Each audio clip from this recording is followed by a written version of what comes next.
Olá, pessoal! Esse vídeo é uma aula referente à graduação da Uninter de Artes Visuais. A gente vai falar sobre desenho, coloridos e sobre como colorir. Eu estou usando os livros anti-estresse, que acho esse nome terrível, mas é uma forma de identificação. Vamos dar uma olhada agora sobre como usar diferentes tipos de materiais para o colorido. Nesse desenho a gente usou fundo com giz pastel. Giz pastel tem algumas marcas no mercado.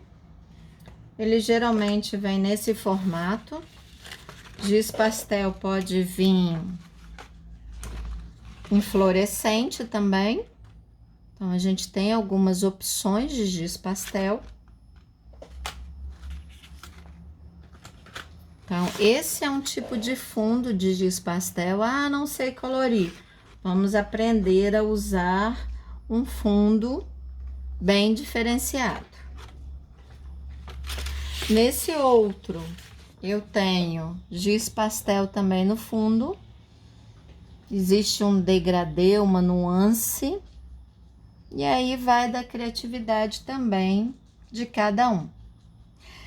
Depois que a gente utiliza o colorido com giz pastel, uma das formas de conservar o desenho é verniz em spray. Nossa, é muito estranho, né? Eu também senti isso quando eu fui aprender. A gente deixa o desenho numa superfície, aplica o spray, um jato de spray no desenho todo e deixa num lugar, num ambiente que tem uma boa ventilação, porque realmente o cheiro não é tão agradável. E outra, se tiver pets, animais por perto, manter a distância. Geralmente eu faço isso à noite e deixo num lugar protegido, de sereno e tudo mais, mas no ar livre. Aí o cheiro sai. Depois pode guardar naturalmente, você pode passar a mão no desenho que não sai nada na sua mão, tá? Então vamos lá para a prática. Eu comecei a fazer aqui um desenho e o giz. Tem gente que gosta de raspar o giz. Eu prefiro passar o giz no local, no papel. Aqui eu tô usando até mais de uma cor. Tem pessoas, e dependendo de onde a gente vai trabalhar com esse giz, a gente pode usar uma esponjinha dessas de maquiagem, uma esponjinha de aplicação de sombra dessas de maquiagem, ou um algodão. Eu vou dizer que eu prefiro, na realidade, no dia a dia, o dedo, e a gente espalha. Acho que deu para perceber que quando eu passei o giz, deu um leve riscado. Se eu passo o meu dedo, geralmente em círculo, que eu acho mais fácil, eu vou desmanchando esse leve riscado. E aí eu posso usar no meu desenho todo, posso usar uma cor aqui, outra cor por aqui, e posso até ir misturando. Eu posso fazer uma parte nesse tom, na parte de baixo eu faço num outro tom, só que é importante o encontro dessas cores, a gente misturar, esfumaçar com o dedo ou com o pincel, para que ela vá adquirindo um degradê. Depois o dedo fica sujo, gente. Acho que deu para entender como que funciona o giz, giz pastel. Eu estou aqui com a minha chapa de raio-x, porque eu comecei a colorir e Essa é a última folha do meu livro. Então, o que que eu fiz? Coloquei livros aqui para dar um apoio e eu não ficar com essa página lá no fundo e dificultar o meu colorido. Esse caderno aqui da Turma da Mônica, em específico, ele tem uma vantagem que você pode destacar as folhas, se quiser.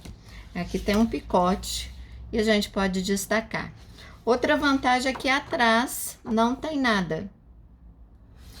Então, a gente pode fazer de um colorido nosso um desenho para presentear alguém, né? Uma dica que eu dou depois que você colore tudo, vem aqui no final da página, que é o lugar mais apropriado, e faz a sua assinatura. Cuidado com a caneta que você possa usar para na hora de impermeabilizar com o verniz, ele não manche. Verifica isso direitinho. Vou explicar que o giz pastel, a gente também tem a mesma função com a borracha. Se eu não gostar, eu vou lá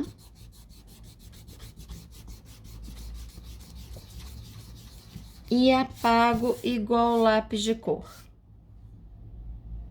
certo? Isso é ótimo, gente. É muito legal a gente poder apagar o giz, né? Bom, outra coisa que é muito legal da gente saber, que quando a gente pega a caixa de lápis de cor, a gente geralmente os lápis têm isso, a gente tem uma numeração no lápis. Eu tenho a marca e tenho, aqui a gente vê de onde ele veio, né? E tem uma numeração no da Bic, tá aqui em cima, marcado. Até costuma em escola, o responsável cavar o lápis e escrever o nome, ou então escrever o nome cavando o lápis. Então, a gente tem referência da cor que a gente está utilizando. Por que que eu tô falando isso? Às vezes a gente começa a fazer um desenho e não sabe qual lápis que estava usando para fazer aquela determinada cor. E como que eu vou continuar? Não é? Então, eu pego essa referência. Eu usei 2 tons para a roupa da Mônica, vestidinho. Eu usei 2 tons. Usei um tom um pouco mais escuro nessa parte, no início aqui da manga, nesse detalhe das costas, aqui no fundinho. E usei outro tom um pouco mais claro nessa outra parte, cobrindo o desenho. Isso fica muito legal, né? Eu acho que tá com um pouquinho de falta de luz aqui. Vamos iluminar melhor esse desenho, porque agora já é mais fim de tarde. Então, acho que agora dá pra ver melhor. Eu fiz a mesma coisa utilizando na calcinha da Mônica. Um tom mais escuro e um tom mais claro. Então, como que eu vou proceder para fazer isto? Eu fui contornando a calcinha dela, pegando um, dando espaço de outro, pegando um, dando espaço do outro, e fiz esse detalhe aqui da calcinha nesse tom mais escuro. Depois eu vim com mais claro e preenchi o que faltou. E para ficar bem assim misturado, eu acabo passando um pouco do mais claro por cima, que aí faz uma mistura bem legal. Outra coisa que muitas pessoas têm dúvida é na hora de colorir a pele. Pessoal, a gente tem hoje em dia muitos tons para fazer cor de pele. A gente tem algumas marcas que fazem uma caixa específica para tons de pele, mas tanto a Bic quanto a Faber e outras marcas por aí conseguem trazer para a gente muitas opções. Lembrando que a nossa pele ela não é totalmente um tom. Então, pelo menos a gente vai trabalhar 2 tons quando for fazer a pele de alguém. No caso aqui da Mônica, eu usei esse tom, que é meio rosado, e colori bracinho, mãozinha, e aqui, ó, a nuca dela. Depois eu vim com um tom um pouco mais escuro e fiz um contorno para dar um efeito de profundidade, para definir melhor, ficar um pouco mais realista. Eu fiz a perna do cascão mais escura e depois eu fiz o contorno. Lembrando que o contorno a gente sempre usa um tom mais escuro, ok? Bom, se tiver dúvida, a gente pode ver isso melhor depois. Lembrando, às vezes também a gente tem muita dificuldade de fazer pele mais negra. Não use só o preto. Use um preto, um cinza, um preto mais escuro, um preto mais claro. Vamos fazendo essas nuances. Como a gente fez a diferença na pele de um marrom mais claro para um marrom mais escuro, de um rosado para um meio marronzinho, para pele negra, a gente também utiliza essa diferença, ok? Isso aí a gente vai aprendendo, vai brincando, vai experimentando. E assim a gente vai adquirindo prática, fazendo coisas bem legais. Bom, a gente pode trabalhar de certa forma com canetinha também. Eu queria mostrar para vocês umas canetinhas que a gente compra fácil por aí, né? Que a gente adora. São canetinhas coloridas. Com essas canetinhas também a gente consegue colorir. Só que lembrando, gente, canetinha não dá para apagar. Então, coloriu, ficou o desenho. Essa canetinha tem uma ponta bem fina.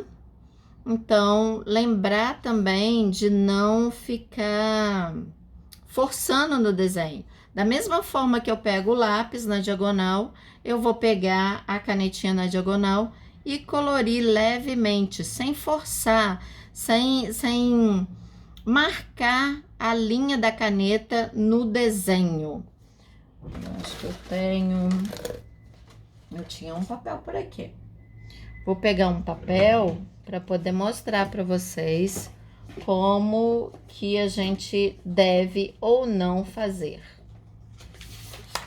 Então, peguei um papel qualquer, vou tirar a minha folha e vou usar só o meu acetato.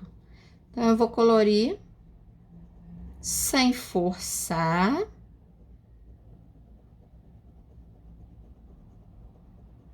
E também posso conseguir fazer um degradê. Posso misturar uma cor na outra, olha.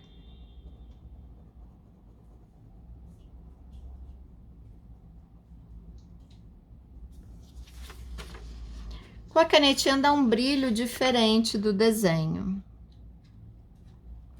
Então, essa é uma canetinha simples, colorida, que muitas pessoas têm, adoram. A gente, na época que tinha tempo, né, da escola, o caderno era todo colorido. Hoje em dia fica um pouco complicado esse tempo, mas a gente consegue fazer bastante coisa. Outra coisa que eu gostaria de mostrar para vocês é que a gente pode criar fundos diferenciados. Se eu coloco um fundo no verso da minha folha, que ele tenha textura, seja ela qual for, eu consigo fazer um fundo bem legal. Deixa eu ver aqui uma cor que possa realçar mais. Então, eu firmo. E, por exemplo, eu vou ter um fundo aqui, olha, com ranhuras, com textura. E eu posso fazer a minha inspiração, o que eu tiver de material. Posso também querer fazer um fundo, digamos, uma parede de tijolinhos. Aqui eu vou fazer rapidinho, sem régua, mas pode fazer com régua. Então, peguei o desenho e vou fazendo uma parede de tijolinhos. Claro que depois eu vou fazer melhor isto. E posso ir colorindo. Acho que deu pra ver aí. Ok, pessoal? Eu acho que aqui a gente já tem bastante material para exercitar. Depois, eu queria falar sobre a questão de estilo de livro de colorir, porque tem alguns que são marcadinhos assim. Aí as pessoas acham mais difíceis. Mas se a gente for pensar, essas marcações facilitam a gente a escolher cores. Isso é um assunto bem legal para a gente conversar também. Ficamos aqui. Obrigado pela aula de hoje. Obrigado pela atenção. Tá em dúvida? Manda aí que a gente responde. A gente soluciona tudo. Beijo, beijo!